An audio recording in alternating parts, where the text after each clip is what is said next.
Um, Problems with using technology for assessment is that sometimes the programs that you use, like Google Classroom or whatever, do not work.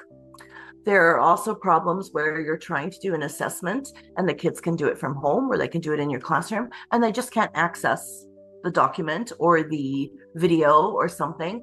That is very frustrating. Um, it frustrates the students, it frustrates the teachers. That to me would be my biggest problem is just even when you think you've set it all up right and everything is ready to go, technology fails. And it does all the time. And that's just another thing you have to learn to deal with.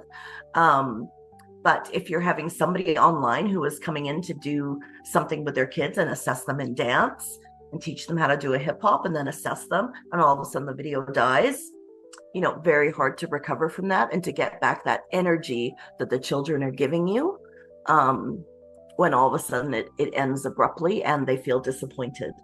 I've had trouble doing rubrics online with the kids and like trying to create a rubric online with the kids.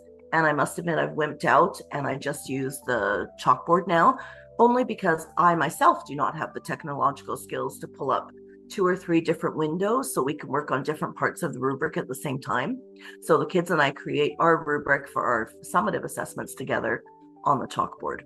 And then I type it up and then I send it to the parents.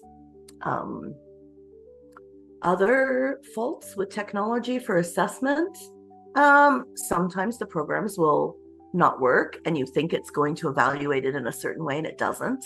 Remember, this is a computer that evaluates you. And even though we're supposed to evaluate objectively, sometimes a subjective assessment must be included, especially if you're assessing children with special needs or you're assessing children with who need enriched programs. And technology for me hasn't given me a way to do that yet.